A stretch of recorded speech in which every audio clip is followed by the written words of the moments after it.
Delhi high court में एक ऐसा भावनात्मक केस आया है जिसमें एक महिला की तरफ से अर्जी लगाई गई है हाई कोर्ट में कि उनके जो पति इस समय कोमा में हैं, आईसीयू में हैं, उनका इलाज चल रहा है, उनका जो स्पर्म है उसके ज़रिए वो कंसीव करना चाहती हैं।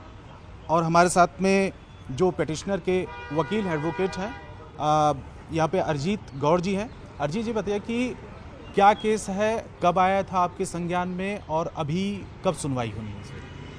ये केस हमारे पास लास्ट वीक या एक्चुअली मंथ के लास्ट वीक में आया था।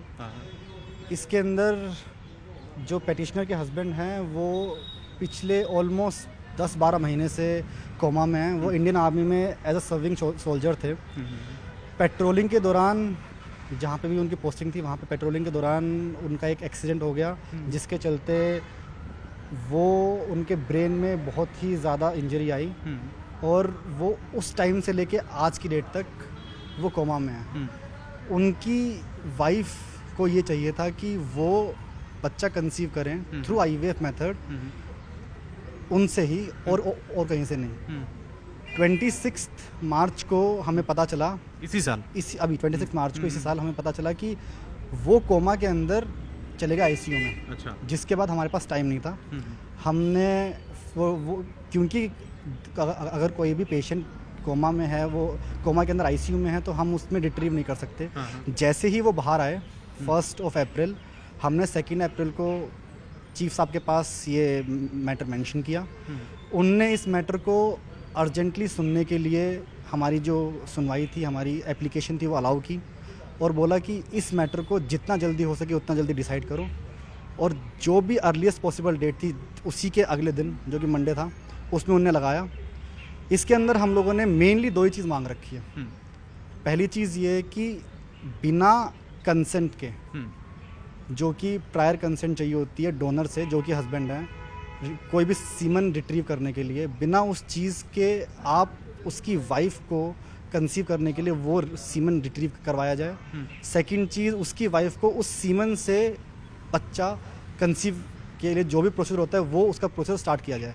इस केस के अंदर जो बेसिकली फैक्ट्स थे वो ये थे कि IVF मेथड दोनों हस्बैंड वाइफ ने पहले से स्टार्ट कर रखा था।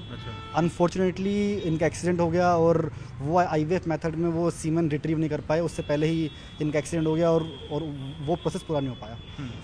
हमने ये बात बोली है कि आप ये वाली बात मानो कि क्योंकि पेटिशनर के हस्बैंड को पहले से ही बच्चा कंसीव करना था, तो अगर वो इस स्टेज में आज वो ठीक होते तो वो अपनी अप्रूवल, अपना कंसर्न देते। तो हमको ये वाली बात माननी चाहिए कि ह्यूमैनिटेरियन ग्राउंड पे कि वो बच्चा जो उनको कंसीव करना वो आज भी करते हैं और आज भी वो कंसर्न देते, लेकिन जस्ट बिकॉज वो आज के दिन अपनी अप्रूवल नहीं दे सकते तो उनकी वाइफ को और उनको अपना वंश आगे बढ़ाने का हम अधिकार उनसे हम छीन नहीं सकते। इसलिए इस ग्राउंड पे उनको ये अधिकार दिया जाए कि वो अपने इस बच्चे को कंसीव करें, अपने ही हस्बैंड से कंसीव करें, उन्हीं के हस्बैंड को वो सीमन रिट्रीव करें ताकि उनका वंश इस स्टेज पर ना रुके और वो आगे बढ़े। यही हमारी। अतुल जी, अभी क्या कंडीशन है उनकी, जो अभी क्योंकि कोमा में है, अभी क्या कंडीशन क्या है, डॉक्टर्स क्या कह रहे हैं? सर, वो अभी 10 महीने से इसमें कोमा में चल रहे हैं और 26 मार्च को उनका ICU में भी ऑपरेट हुआ था, तो अभी वो BP उनका स्टेबल नहीं है, फ्लक्चुएट हो रहा है। तो इस सिचुएशन में अभी वो हैं कि इसीलिए हमें अर्जेंट मेंशन करनी पड़ी। डॉक्टर्स क्या कह रहे हैं, कुछ सुधार मतलब दिख रहा है? डॉक्टर्स कह रहे हैं कि इसमें कोई इतना ज़्यादा सुधार की पॉसिबिलिटी है नहीं, वो पूरी तरीके से रिकवर कर पाए या ना कर पाए, उसके बारे में कुछ कहा नहीं जा सकता। अच्छा। हाँ जी, मतलब अभी डॉक्टरों को भी पूरा मतलब एक कॉन्फिडेंस नहीं आ पा रहा है कि आने वाले दिनों में क्या हो सकता है, सुधार होगा नहीं होगा, यही स्टेज रहेगी। हाँ बिल्कुल, ये सिचुएशन है कि अभी वो कुछ कह नहीं पा रहे हैं कि ये सुधार हो सकता है या फिर नहीं हो सकता है। वो इस बारे में कुछ नहीं कह रहे हैं अभी। अच्छा। हाँ जी। मतलब ओवरऑल जो आपने किसी इससे मिलता जुलता जो केस आप जो मेंशन आपने किया है, आपको लगता है कि मजबूत है आप लोगों का जो अर्जी दाखिल की है?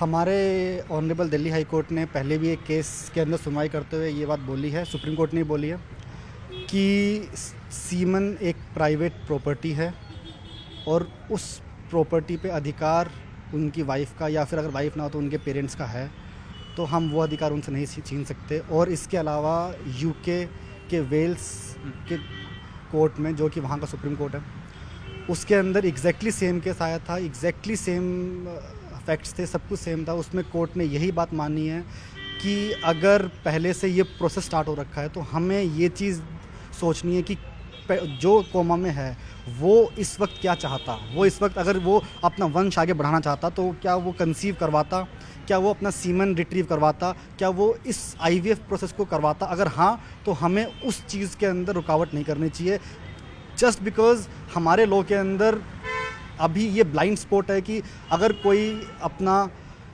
कंसेंट नहीं दे सकता, वो इस स्टेज पे नहीं कंसेंट देने के लिए, तो हमें उससे वो अधिकार हम छीन पाएँ। हमें उनके पहले के एक्ट्स देखने चाहिए कि वो उसको बच्चा कंसीव करवाना था, उसको रिट्रीव कराना था, तो हमें इस वक्त उनको वो अधिकार देना चाहिए। एग्जैक्टली यही चीज़ उस कोर्ट ने बोला। उस कोर्ट ने ये उनकी पिटीशन अलाउ करी, और उस कोर्ट ने ये बात बोली कि आप सीमन रिट्रीव करो, आप IVF प्रोसेस को शुरू करो, और अगर हो सके तो ये वंश ये चीज़ इसको आगे बढ़ाओ। अच्छा, किस दिन है सुनवाई वैसे? अभी इसकी सुनवाई 9 को है। अच्छा, 9 अर्जेंट मैटर में ही है, और जज साहब ने यही बात बोला है कि इस मैटर के अंदर बहुत अर्जेंट नीड है, इसलिए यूनियन ऑफ इंडिया को अपना रिप्लाई लेके आएँ, और हो सके तो शायद उसी दिन इसकी डिसीजन आ सकता है। अच्छा, तो अब उम्मीद जो दिल्ली हाई कोर्ट के ऊपर टिकी हुई है, और 9 तारीख को इस मामले में सुनवाई है, और उसके बाद इसमें क्या कुछ फैसला हो सकता है, क्योंकि अलग अलग जो पहलुओं को देखा जाएगा, जिसमें मानवीय एक आधार इसमें बनता है। कैमरामैन नीरज तिवारी के साथ रवि सिंह, दिल्ली, न्यूज़ 18 इंडिया।